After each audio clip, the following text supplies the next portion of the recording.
사도행전 25장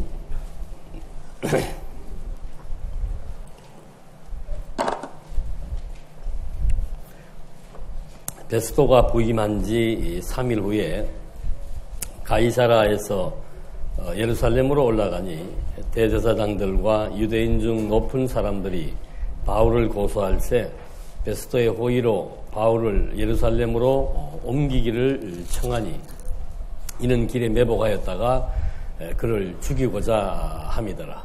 베스도가 대답하여 바울이 가이사라에 구류된 것과 자기도 멀지 않아 떠나갈 것을 말하고 또 이르되 너희 중 유력한 자들은 나와 함께 내려가서 그 사람에게 만일 옳지 아니한 일이 있거든 고발하라 하니라.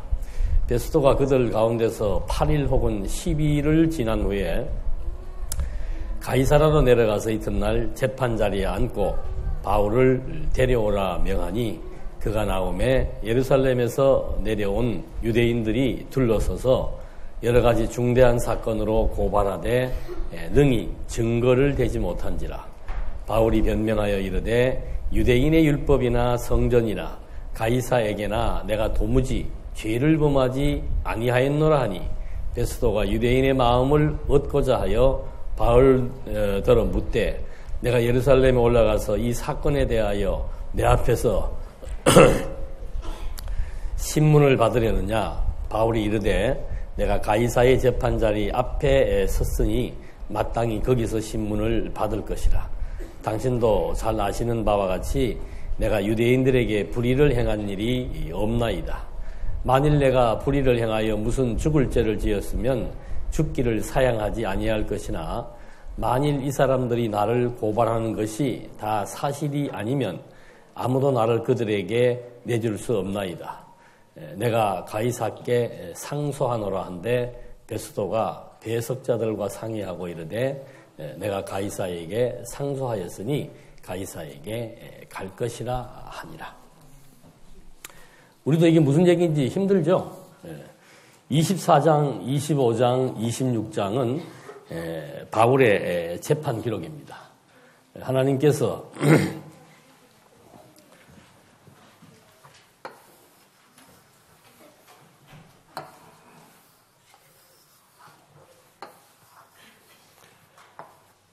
지금 여기가 가이사라고 로마의 황제가 있고 여기에는 총독이 있습니다. 그리고 여기가 예루살렘입니다. 근데 이 예루살렘에서 유대인들이 사도 바울을 죽이려고 1차적으로 고소를 했고 또 계속해서 바울을 죽이려고 하는 사람들이 끊임없이 지금 바울을 재판에 넘겨서 어떤 중형을 받게 하려고 하는 그런 이제 상황입니다. 근데 현실적인 상황은 바울이 지금 재판을 받고 있는데 하나님의 뜻은 이미 바울에게 얘기를 해줬습니다.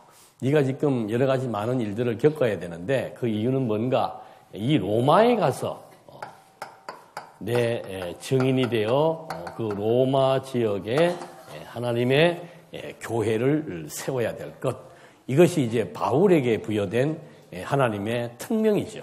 바울은 그 사명을 이제 가지고 재판에 임하고 있는 겁니다. 그래서 24장에서는 벨리스 총독이 1차적으로 유대인들에 의해서 고소된 바울에 대해서 심리를 했고 이제 25장부터는 그 후임으로 온 베스도라고 하는 총독이 온 지 3일 됐습니까? 그런데 벌써 새로운 총독에게 사도 바울에 대한 고소건이 지금 이렇게 발생을 한 겁니다. 그리고 26장에 넘어가면 이제 이 베스도 총독을 방문하러 온 아그리파 왕과 딸 앞에서 바울이 또 변호하는 이제 그런 내용들. 중요한 것은 뭔가 하면은 우리나라도 그렇죠.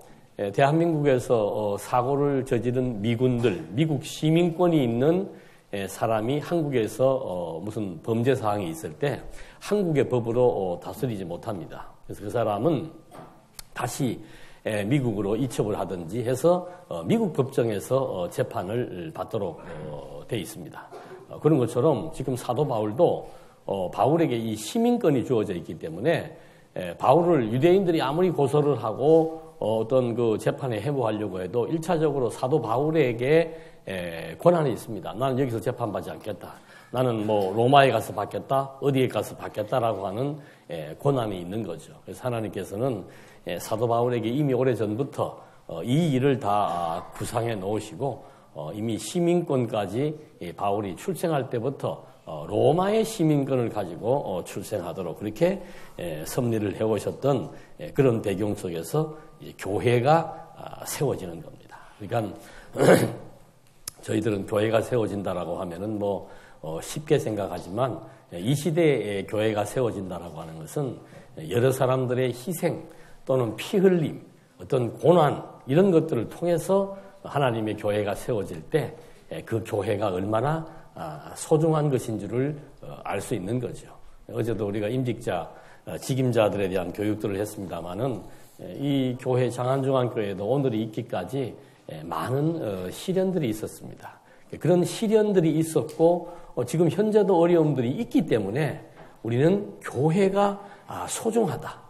이 정말 지체가 소중하다. 이런 것들을 이렇게 실감할 수 있는 것처럼 하나님의 교회는 그렇게 쉽게 그렇게 뭐 편안한 가운데서 아무나 돈만 있으면 툭툭 던져가지고 세워질 수 있는 그런 것이 아니고 이 초대교회 때 로마의 복음이 전해지는 이런 과정 역시도 몇 년 동안 지금 현재 바울이 2년 동안 감옥에 그 구속이 돼 갖고 있는 그런 상황입니다. 아직 죄도 판결도 나지 않은 그런 상황 속에서 그걸 요즘으로 말하면 이제 불구속이라 그러죠. 요즘도 뭐 계속 TV에 재판 받는 사람들이 나오고 하는데 죄가 정해지게 되면은 이제 구속이 돼 가지고 죄인으로서 죄수복을 입는 거고 그렇기 전까지는 사복을 입고 계속해서 재판을 받는데 바울은 지금 그 재판 기간 미결수로 있으면서 2년 동안을 지금 이렇게 재판을 받고 있는 거죠.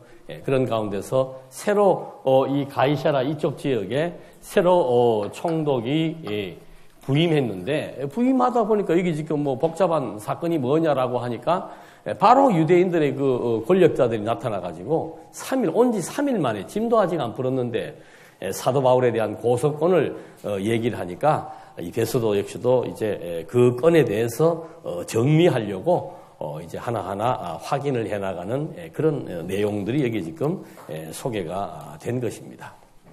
뭐 내용을 요약을 하면은 뭐 다른 것 없죠. 유대인들은 사도 바울을 내란 음모예요. 그러니까 뭐 국가에 큰 소란을 끼쳐가지고 아주 그 중범죄로 처벌하고 싶은 그런 마음이 있어서 거짓 고소를 하는 거죠. 근데 뭐 이 사도 바울이나 주변의 그 심리를 들어보니까 뭐 내란 음모, 뭐 사회를 소란스럽게 만들고 뭐 크게 이 사람을 처벌해야 될 이유는 없고 단지 유대인들의 입장에서 봤을 때 종교적인 문제가 가미되어 있는데 그런 종교적인 문제는 자기들끼리 풀어야 될 문제지 이걸 법정에서 이 사람에게 형량을 언도라 한다라고 하는 것은 부당하다. 더더군다나 이 바울은 로마의 시민권을 가지고 있기 때문에 로마 시민권 가진 사람들을 재판을 부당하게 잘못하게 되면은 그건 안 되는 거죠. 그래서 총독들도 아주 그 신경이 쓰이는 그런 재판 사안이 되게 되는 겁니다. 그래서 12절까지의 말씀에서 베스도 역시도 함께 배석했던 그런 그 재판부하고 상의를 하면서 사도 바울 어떻게 했으면 좋겠는가? 고소한 사람들은 여기에 있는 바울을 이쪽 예루살렘으로 데리고 왔으면 좋겠다. 그 이유는 뭔가? 데리고 올 때 길에서 암살시켜 버리려고. 그런 상황이었는데 사도 바울은 난 거기 가지 않겠다. 나 지금까지 여기 2년 동안 여기 있었는데 여기서 재판받고 여기서도 나는 마음이 안 든다. 차라리 나는 로마에 가서 로마 황제에게 당당하게 재판받고 싶다. 이렇게 얘기가 오고 간 그런 사안들입니다. 그렇게 되니까 13절 오늘은 지금 이 재판정에 와 계신다고 생각하십시오. 재판 내용들 하나하나 확인해 봐야 됩니다. 13절 수일 후에 아그리빠 왕 버니게가 베스도에게 문안하러 가이사라에 오게 됩니다. 그러니까 이 아그리빠 왕이 이제 이 총독이 바뀌었다 그러니까 한번 이제 여행 삼아 온 거예요. 우리도 이번에 지금 지난번에 뭐 대통령이 왔고 미국에서 그리고 이번에 누가 왔어요? 따님이 왔죠. 참 약소국은 어쩔 수 없어. 여기도 마찬가지. 아그리빠 왕이 누구와 함께 왔는가 하면 버니게가 딸이에요. 딸을 데리고 이제 또 이렇게 가이사랴 여기가 항구 도시로서 굉장히 경치도 좋고 좋은 도시랍니다. 거기에 와서 14절 여러 날을 있더니 베스도가 바울의 일로 왕에게 고하여 이르되 벨릭스가 한 사람을 구류하여 두었는데 자기 전임 총독이죠. 그 사람이 한 명을 구류했는데 내가 예루살렘에 있을 때 유대인의 대제사장들과 장로들이 그를 고소하여 정죄하기를 청하기에 내가 대답하되 무릇 피고가 원고들 앞에서 고소사건에 대하여 변명할 기회가 있기 전에 내주는 것은 로마의 법이 아니라 하였노라. 그러니까 고소된 피고가 반드시 자기에 대한 주장을 피력하고 그 다음에 그가 죄가 없을 때 내주는 거. 그러나 유대인들은 그렇지 않아요. 유대인들이 만약에 잡혀왔다면 알아서 처리할 수도 있는데 로마의 시민법 때문에 그렇게 소홀히 할 수 없었다는 얘기를 하는 겁니다. 17절. 그러므로 그들이 나와 함께 여기 오매 내가 지체하지 아니하고 이튿날 재판 자리에 앉아 명하여 그 사람을 데려왔다는 얘기를 하는 겁니다. 지금 아그리빠 왕에게. 19절, 18절 원고들이 서서 내가 짐작하던 것 같은 악행의 혐의는 하나도 제시하지 아니하고 오직 자기들의 종교와 예수라 하는 이가 죽은 것을 살아있다고 바울이 주장하는 그 일에 관한 문제로 고발하는 것뿐이라. 내가 이 일에 대하여 어떻게 심리할는지를 몰라서 바울에게 묻되 예루살렘으로 올라가서 이 일에 신문 받으려느냐 한즉 바울은 황제의 판결을 받도록 자기를 지켜주기를 호소하므로 내가 그를 가이사에게 보내기까지 지켜두라 명하였노라 하니 아그리빠가 베스도에게 이르되 나도 이 사람의 말을 듣고자 하노라. 베스도가 이르되 그럼 내일 들읍시다. 이렇게 얘기가 되는 거예요. 그러니까 중요한 문제 있냐 그랬더니 이제 바울의 문제를 이 베스도가 아그리빠 왕에게 얘기를 하고 자기가 알아보니까 전혀 이 사람은 큰 문제가 없는데 종교적으로 죽은 예수가 살아났다. 그게 핵심이다. 이건 사실은 국가적인 재판권이 안 되는 거죠. 대한민국도 종교적인 문제로 법정에 가면은 별로 그렇게 크게 중요하게 여기지 않고 당신들끼리 알아서 하라고 하는 경우들이 많은데 더더군다나 이거는 재산 문제로 법정에 간 것이 아니고 교리 문제로 왔기 때문에 국가가 그 종교에 대해서 이러고 얘기할 것이 못 된다고 느꼈어요. 그러니까 바울에게 한 번 더 너 어떻게 했으면 좋겠냐라고 물으니까 나는 끝까지 황제 앞에 가겠다라고 얘기를 하는 겁니다. 이렇게 이제 22절까지 얘기가 나오니까 23절 총독은 이제 다시 또 그 바울을 원고와 왕 앞에 다시 세운 이유를 밝힙니다. 23절 이튿날 아그리빠 왕이 이제 그 사건을 좀 듣고 싶다, 직접 듣고 싶다는 얘기를 한 겁니다. 그러니까 아그리빠와 버니게가 크게 위험을 갖추고 와서 천부장들과 시중에 높은 사람들과 함께 접견 장소에 들어오고 베스도의 명으로 바울을 데려왔다 그럽니다. 그러니까 얘기를 한번 들어보겠다라고 하니까 벌써 다 고관들 아니에요. 또 재판장들도 그렇고 다 고위 관직들입니다. 그러니까 다 멋있게 차려입고 제수인 바울은 볼품은 없죠. 근데 그 바울 하나 놓고 이렇게 힘 있는 사람들이 천부장 이런 사람들이 모여들어서 이제 바울을 데려오라고 한 겁니다. 24절에 베스도가 말하되 아그리빠 왕과 여기 같이 있는 여러분이요 당신들이 보는 이 사람은 유대의 모든 무리가 크게 외치되 살려두지 못할 사람이라고 하여 예루살렘에서 와 여기서도 내게 청언하였으나 내가 살피건대 죽일 죄를 범한 일이 없더이다. 그러나 그가 황제에게 상소한 거로 보내기로 결정하였습니다. 유대인들은 죄도 없는데 끝까지 죽이려고 했는데 본인이 로마 시민권을 갖고 있기 때문에 황제에게 가려고 하는 그런 청에 의해서 보내기로 결정했습니다. 라고 이제 아그리빠 왕에게 말합니다. 그러니까 26절 그에 대하여 황제께 확실한 사실을 아랠 것이 없으므로 신문한 후에 상소할 자료가 있을까 하여 당신들 앞 특히 아그리빠 왕 당신 앞에 그를 내세웠나이다. 그 제목도 밝히지 아니하고 죄수를 보내는 것이 무리한 일인 줄 아나이다 하였더라. 그러니까 그래도 세상에 로마 황제 앞에 가서 재판이 지금 벌어진, 그 당시는 왕이 최종 재판을 하죠. 왕 앞에 재판을 하는데 제목도 분명하지 않은 사람을 데리고 가가지고 재판을 하려고 그러면, 여러분 같으면 내가 왕이면 그거 가만히 있겠어요? 이런 재판을 하냐라고 한마디 들을 것 같죠? 그래서 할 수만 있으면은 이 사람의 좀 제목을 분명하게 좀 알아서 상소를 했으면 좋겠다. 이런 이제 재판에 대한 배경 얘기를 지금 하고 있는 겁니다. 그래서 27절까지 말씀에서는 총독이 바울을 원구와 왕 앞에 다시 세운 이유, 분명한 제목이 없다라고 하는 것.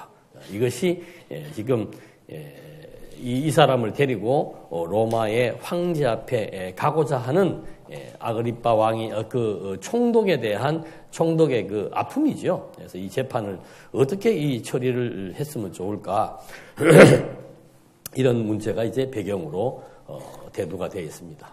제가 지금 무슨 법정에 서기 같네요. 계속 지금 재판 내용 낭독해야 되는데 오늘 더군다나 애기들까지 앞에 딱 앉혀놓고 니네들도 재판이 뭔지 들어야 돼. 이제 한번 들어봐. 자, 이제 이렇게 해가지고 이제 어떤 이제 그 바울의 변호를 듣는 내용이 소개됩니다. 26장. 아그리빠가 바울에게 이르되 너를 위하여 말하기를 내게 허락하노라 하니 이에 바울이 손을 들어 변명합니다. 이제 한번 그 변명할, 그 본인 스스로가 변호할 기회를 주는 겁니다. 보통 돈이 있으면은 변호사를 선임하죠. 근데 바울은 뭐 변호사 선임할 여건도 안 되니까 본인이 직접 자기 변호를 할 기회를 얻는 겁니다. 그러니까 하나님께서 돈이 없어가지고 변호사 못 쓰겠습니까? 근데 이런 자리는 변호사가 얘기하는 것보다 바울의 말이 훨씬 권위가 있고 힘이 있죠. 이제 한번 보십시다. 아그리빠 왕에게 이제 바울이 손을 들었다는 것은 정중히 요즘 우리로 말하면 뭐 90도로 경의를 표하는 겁니다. 나에게 이런 자리를 주신 것에 대해서 정말 감사합니다. 이런 이제 경의를 표하면서 2절 아그리빠 왕이여 유대인이 고발하는 모든 일을 오늘 당신 앞에서 변명하게 된 것을 다행히 여기나이다. 특히 당신이 유대인의 모든 풍속과 문제를 아심이니이다. 그러므로 내 말을 너그러이 들으시기를 바라나이다. 내가 처음부터 내 민족과 더불어 예루살렘에서 젊었을 때 생활하는 상황을 유대인이 다 아는 바라. 일찍부터 나를 알았으니 그들이 증언하려 하면 내가 우리 종교의 가장 엄한 팔을 따라 바리새인의 생활을 하였다고 할 것이다. 이제도 여기 있어서 신문 받는 것은 하나님이 우리 조상에게 약속하신 것을 바라는 까닭이니 이 약속은 우리 12지파가 밤낮으로 간절히 하나님을 받들어 섬김으로 얻기를 바라는 바인데 아그리빠 왕이여 이 소망으로 말미암아 내가 유대인들에게 고소를 당하는 것입니다. 그러니까 아그리빠 왕도 지금 유대교가 뭔지를 알지 않습니까? 그리고 나는 철저한 유대인입니다. 어릴 적부터 그냥 태생적인 유대인입니다. 그리고 모든 유대인들이 소망하는 것이 뭔가? 그건 하나밖에 없습니다. 하나님께서 지금 유대인과 이 바울과 또는 유대인과 기독교의 갈등은 하나밖에 없습니다. 이 지금 예수에 대한 정체성의 문제죠. 바울의 말은 유대인들이 수천 년을 기다리고 바라고 왔던 하나님의 아들 그리스도라고 주장하고 예수님 당신도 내가 하나님께서 보내시겠다고 약속하신 하나님의 아들 그리스도이심을 본인 스스로가 주장만 한 게 아니고 증명을 해 보인 거죠. 그 증명이 결정적인 증명이 뭐라고 그랬습니까? 죽음에서 부활하사 하나님의 아들로 인정되고 확정받는 사건입니다. 근데 지금 바울 역시도 마찬가지예요. 바울 역시도 지금 유대의 철저한 유대인이고, 유대인들이 지금 아직도 믿고 있지 않던 유대교, 그 중에서도 바리새파 그러면은 가장 완고한 유대인들입니다. 지금도 예루살렘에 가면 바리새파 사람들은 머리에다가 동그란 거 요거 쓰고, 수염도 기르고, 까만 그 바리새파 사람들이 입는 그 율법의 제복을 입고, 그러고 다니는 사람들이에요. 그런 내가 온 유대인들이 기다리고 있었던 그 오실 메시아, 그가 바로 너희들이 죽였던 그가 요셉의 아들, 그가 바로 하나님의 아들 그리스도 메시아가 확실하다. 그거를 나는 증거한 거, 그 외에는 없습니다. 그 얘기를 지금 여기서 진술하고 있는 겁니다.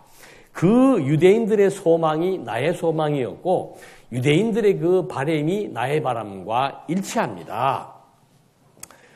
8절, 당신들은 하나님이 죽은 사람을 살리심을 어찌하여 못 믿을 것으로 여기나이까. 근데 여러분, 일반 죄인들이요, 그 재판관 왕 앞에 서가지고 그 왕을 설득한다라고 하는 게 쉽지 않습니다. 그냥 자기 진술만 하면 되는데, 여기 모든 모인 이 사람들에게 지금 외치는 거죠. 왕도 들으라 이 말입니다. 어떻게 분명히 죽었다가 살아난 그 사실을 당신들은 믿지 못하나이냐? 그렇게 얘기하면서 9절, 나도 나사렛 예수의 이름을 대적하여 많은 일을 행하여야 될 줄 스스로 생각하고 예루살렘에서 이런 일을 행하여 대제사장들에게 고난을 받아가지고 많은 성도를 오게 가두며 또 죽일 때 내가 찬송 투표를 하였고 모든 회당에서 여러 번 형벌하여 강제로 모독하는 말을 하게 하고 그들에 대하여 심히 격분하여 외국 성까지 가서 박해하였고 그 일로 대사장들의 고난과 위임을 받고 다메섹으로 갔다. 그러니까 내가 이것이 사실이 아니라면 예수가 하나님의 아들 그리스도라고 하는 것, 그가 죽음에서 부활했다라고 하는 것, 이것이 사실이 아니라면 내가 지금 이렇게 죄수의 몸으로 서 있을 이유가 없다. 과거에 나도 역시 이들과 마찬가지로 이 그리스도교를 믿는 사람들을 학대하는데 선봉했었고 그 교가 너무 미워가지고 왜? 이 사람들은 유대인들은 아직도 지금 메시아가 오지 않았다라고 얘기하는데 이 사람들은 그들이 처형했던 예수가 메시아라고 얘기하고 있는 거죠. 지난 시간도 짤막하게 말씀드렸습니다만은 그 이상하지 않아요? 왜 유대인들은 우리는 예수가 하나님의 아들 그리스도로 믿어지고 확인이 되고 증명이 되는데 왜 유대인들은 믿지 않을까? 그 아주 대표적인 케이스가 뭔가 하면은 예수, 즉 메시아가 오면은 지금 완전히 성전을 완벽하게 재건하고 다윗 시대처럼 로마의 속국으로부터 이 나라와 민족을 해방시켜서 다윗의 왕국을 창건할 것이라고 이들은 믿고 있다 이 말입니다. 근데 예수님은 와가지고 현실적으로 다윗의 왕국은커녕 가난한 주변에 맨 죄인들, 가난한 사람들, 유력한 사람들도 없어요. 주로 죄인들과 가난하고 헐벗은 사람들하고 다니면서 저 주저에 가서 그냥 자기들끼리 얘기나 하고 그러다가 처형됐단 말입니다. 어떻게 그가 하나님의 아들 그리스도냐고 못 믿을 수밖에 없는 그런 정황들이 있지요. 그러니까 구약의 내용에서 밝히고 있는 하나님의 나라, 다윗의 나라에 대한 개념이 유대인들은 현실적인 정치적 국가로 본 것이고 예수님은 내가 이 세상 정도가 아니고 영원한 하나님의 나라를 치리하시고 다스려 나가실 만왕의 왕이라고 하는 사실에 대한 갭이 결국은 그리스도교를 핍박하게 되었고 결국은 그 앞서서 하나님의 아들 그리스도도 죽이는 일에 앞장서게 되었고 바울 역시도 투표권이 있는 것은 그건 대단한 겁니다. 어떤 재판을 행하는 데 있어 가지고 투표권을 가지고 있고 그 모든 사람을 체포하러 갈 때 위임장을 가지고 있다라고 하는 것은 보통 권력이 아니에요. 아무나 그런 게 주어지지 않습니다. 그 정도로 나도 과거에는 유대교에서 힘 있는 권력 있는 사람이었고 어떤 일을 행사할 수 있을 정도의 위치에 있었다. 그 말을 이제 미리 밝혀주는 거죠. 그러니까 바울의 논조는 굉장히 논리적이고 설득력이 있습니다. 내가 과거에 어떤 사람이었고 그리고 나도 유대교의 철저한 유대주의자였다. 그런데 이렇게 바뀌게 된 계기가 뭐냐? 그걸 지금 사도 바울이 말하려고 하는 거죠. 자, 이제 한번 그 장면이 여기에 소개됩니다. 13절부터. 내가 과거에 철저한 바리새파였는데 왕이여, 그 말입니다. 다메섹으로 가는 길에 왕이여, 정오가 되어, 정오라고 하는 것은 대낮이죠. 아주 그 대낮에 보니 하늘로부터 해보다 더 밝은 빛이 나와 내 동행들을 둘러 비추는지라. 이제 이 엄청난 표적의 사건이 벌어진 거죠. 빨간 대낮에 태양보다 더 밝은 빛이 지금 나타났다는 겁니다. 우리가 다 땅에 엎드러짐에 내가 소리를 들으니 히브리 말로 이르되 사울아 사울아. 그러니까 여러분들 그 히브리 사람들은 과거에 그 다윗도 유명하지만은 사울도 베냐민 지파에서 사울도 이스라엘의 왕이 된 적이 있죠. 그러니까 히브리 사람들의 이름에는 사울이라는 이름들이 많습니다. 예수라는 이름도 많고 뭐 우리나라에도 과거에 김영삼 대통령이 있었는데 영삼이라는 이름이 아주 흔합니다. 그런 것처럼 히브리 말로 헬라 말로는 바울로 불러지지만 히브리 말로는 그 바울의 이름이 사울로 불려지는 겁니다. 근데 예수님은 뭐 유대인이었기 때문에 그 바울의 이름을 히브리식으로 부른 거죠. 사울아 사울아 하면서 내가 어찌하여 나를 박해하느냐. 가시채를 뒷발질하기가 내게 고생이니라. 야, 너 헛짓하지 마라 그 말입니다. 그 가시가 달린 채찍을 뒷발로 쳐봐야 누구만 아파요? 자기만만 아픈 거예요. 너 지금 다메섹까지 와가지고 그리스도인들을 박해하고 처형하려고 지금 오고 있는데 헛짓하지 마라 그 말을 지금 예수님께서 이렇게 하시는 겁니다. 그러면서 그러니까 내가 대답하되 주님, 선생님, 당신은 누구십니까? 라고 묻는 거죠. 그러니까 나는 내가 박해하는 예수라. 이 한마디가 사도 바울의 그냥 두뇌를 쳐버리는, 철퇴를 맞는 것과 똑같은 거죠. 나는 지금 그 예수, 하나님의 아들이라고 했던 그 예수, 그리스도를 박해하기 위해서 다메섹으로 가고 있는데 하늘로부터 엄청난 눈이 멀 정도의 그 눈이 멀어버렸죠. 그 빛의 광선에 의해서 사도 바울이 꼬꾸라지게 되는데 바울이 지금 당신 누굽니까? 라고 하니까 네가 박해하는 예수다. 그 말의 의미는 뭡니까? 네가 박해하는 그는 죽음에서 부활하신 하나님의 아들 그리스도다. 그 말을 지금 해주는 겁니다. 그래서 일어나 너의 발로 서라. 내가 내게 나타나는 것은 곧 내가 나를 본 일과 장차 내게 나타날 일에 너로 종과 증인을 삼으려 합니다. 여러분 하나님께서 모세를 부를 때도 어떻게 불렀습니까? 가시나무 떨기의 그 불 가운데서 가시나무 떨기에 불 붙는 가시나무 떨기에서 모세를 불러가지고 너 신발 벗어라. 왜? 이거는 거룩한 곳이다. 왜 그것이 거룩한 것인가? 하나님이 지금 임재해서 모세를 불러서 이스라엘 민족의 지도자로 쓰시기 위한 소명을 주기 위한 과정과 유사한 방법으로 지금 사울을 부르신 겁니다. 빛으로 모세는 가시나무에 불 붙는 나무를 볼 수나 있었지만은 사도 바울은 그 빛의 광선이 너무 강렬해가지고 눈을 뜰 수도 없고 결국은 눈이 멀어버리는 그런 상황 가운데서 하나님이 예수께서 사울을 불러가지고 하시는 말씀이 너는 이제 이곳에 서라. 발을 벗고 서라. 내가 너에게 사명을 내리겠다는 거죠. 그 사명은 뭔가? 내 종이 되라 이 말입니다. 나를 핍박하는 자가 되지 말고 이제는 내 종이 되거라. 그리고 너를 내가 이제 증인으로 삼겠다. 여러분 우리가 재판장에 그 증인을 세울 때는 아무나 세우지 않습니다. 그 사실에 대해서 분명히 확증을 가진 사람 그리고 믿을 만한 사람을 증인을 세우지 아무나 증인을 세우지 않습니다. 그러니까 바울은 어떤 면에서는 적그리스도예요. 예수와 대적적인 대척점에 서 있던 그 바울을 예수께서 불러가지고 너 이제 그런 짓 그만하고 그 가시 돋친 그 채찍 뒷발질로 쳐봐야 네 다리만 아플 것이니까 그만큼 허망한 짓 그만하고 이제는 내 종이 되거라. 내 종이 되고 내 증인이 되라고 예수님께서 부르셨다는 말을 지금 해주고 있는 겁니다. 17절 이스라엘과 이방인들에게서 내가 너를 구원하여 그들에게 보내어 그 눈을 뜨게 하여 어둠에서 빛으로 사단의 권세에서 하나님께로 돌아오게 하고 죄사함과 나를 믿어 거룩하게 된 무리 가운데서 기업을 얻게 하리라 하더이다. 그러니까 사도 바울이 지금 명받은 그 내용은 뭡니까? 여기 지금 다메섹은 여기에요. 예루살렘에서 다메섹까지 지금 예수 믿는 사람들 체포하기 위한 영장을 가지러 가는 도상에서 강렬한 빛이 나타나가지고 바울에게 지금 사명을 분부하는 내용이죠. 그런 거 경험하면은 여러분, 이게 이 두려운 일이에요. 우리는 이렇게 읽으니까 뭐 그런가 보다 합니다만은 지금 사도 바울은 뭐 살기가 등등 해가지고 그리스도인들을 체포하러 가는 그런 도상에서 그리스도가 나타나서 당신 누굽니까? 나는 지금 네가 박해하고 핍박하려고 하는 죽음에서 부활하신 하나님의 아들 그리스도다.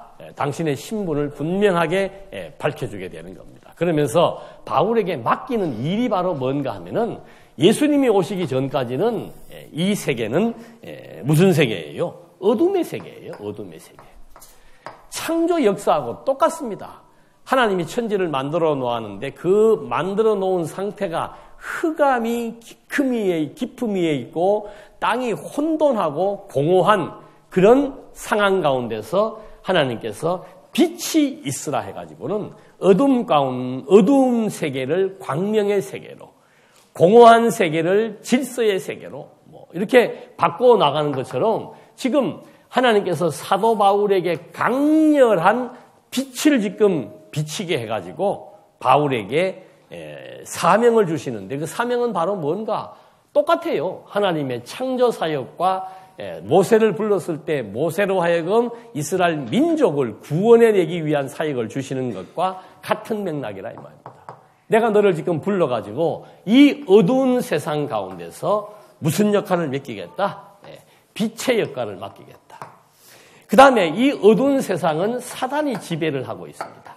그래서 어두운 세상의 지배자인 그 사단의 권세로부터 다 지금 포로 생활을 하고 있는 그들을 하나님의 권속으로 지금 불러낼 그런 사역을 맡기겠다. 그리고 그 사역의 내용은 죄 사함을 얻고 어둠과 사단의 권세 아래에 있다라고 하는 것은 죄의 포로가 되어가지고 이미 사망의 상태에 이른 것을 의미한다 그 말입니다. 근데 하나 예수께서 이 사도 바울을 선택하고 지명하고 그에게 사명을 분부하는데 그 사명은 어떤 사명인가? 완전히 이거는 절체절명의 사명입니다.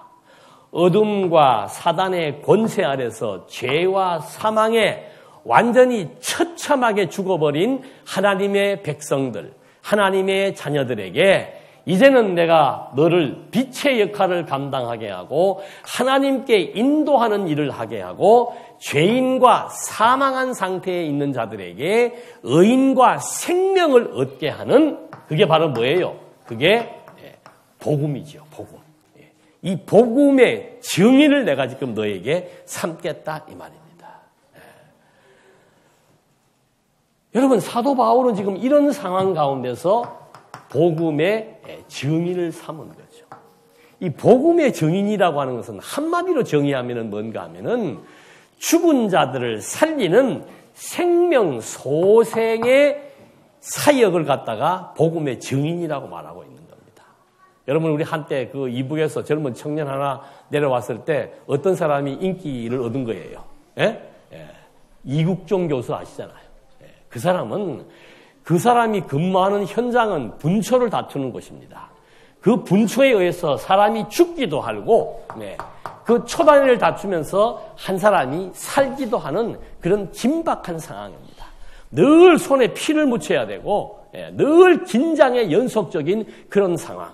너무도 열악한 상황이기 때문에 많은 의사들이 1년에 1명 내지 2명밖에 지원하지 않는 부서가 바로 이국종 교수가 있었던 그 응급실 외과라 이 말입니다. 근데 왜 국민들이 박수를 보낸 거예요? 그 험지에서 죽어가는 생명을 한 의사의 희생이 살려내는 그런 일들이기 때문에 국민들이 박수를 보낸 거라 이 말입니다. 지금 사도 바울에게 예수께서 부여한 임무는 뭔가? 그 사명은 뭔가? 여러분 바울이 다니면서 복음을 전파하고 이런 차원이 아니에요. 바울이 전파했던, 바울이 증거했던 복음의 내용은 어둠 가운데 있는 자들에게 빛의 역할을 하도록 사망한 자들에게, 죄인들에게 생명을 얻게 하는 생명 소생의 역할이 바로 뭔가 하면은 사도 바울의 사역의 사명이 지금 부여된 거라 이 말입니다. 그러니까 바울이 그걸 깨달은 거예요. 내가 지금 그리스도로부터 주어진 이 사역은 죽은 사람을 살리는, 요즘으로 말하면 다 죽어가는 사람에게 생명을 얻게 하는 이 역할을 지금 하나님께서 나를 통해서 지금 해나가신다라고 하는 거. 그 진면목을 사도 바울은 알았기 때문에 자신의 일에 소홀할 수가 없었던 것을 성경에도 말하고 있는 겁니다. 그러니까 예수님도 지금 그 얘기한 겁니다. 오실 때 이 모든 피조 세계를 창조하신 분이 하나님의 아들 그리스도다. 근데 그분 안에 뭐가 있었다? 생명을 좌우할 수 있는 능력이 있었다.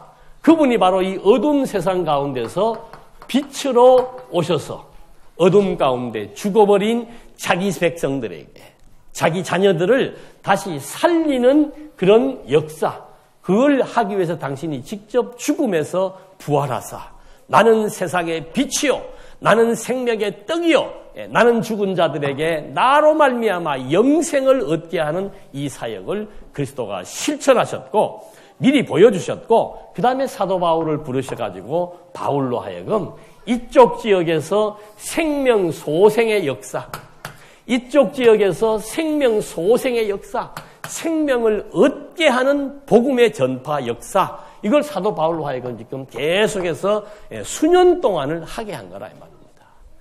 여러분, 바울이 살아있으면서 거의 만 킬로를 걸었다냈잖아요. 하여튼 대구 부산을 3만 킬로인지 대구 부산을 10번을 왔다 갔다 해야 되는 거리를 사도 바울이 주로 그때 자동차가 있습니까? 걷는 거 아니면은 운 좋으면 마차예요. 그런 열악한 환경 가운데서 바울이 왜 이렇게 복음을 전파했고, 지금도 여기에 2년 동안 구금되어 있으면서 바울의 내면에는 소망이 있어요. 무슨 소망? 나는 어디로 간다?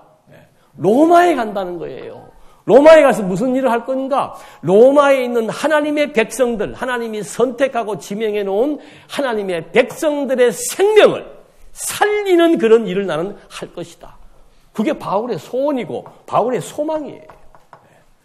그래서 나는 이 일을 하는 데는 내 생명을, 예수님이 날 불러가지고 복음의 증인으로 세워서 죽은 영혼들을 살리는 이 사역을 감당할 수 있도록 복음의 비밀을 알리는 이 일에 대해서 나는 내 생명을 조금도 귀하게 여기지 않노라. 사도 바울이 이런 사명을 받은 것처럼 오늘 이 장안중앙교회 직분자들은 어떤 사명을 받은 거예요? 똑같아요.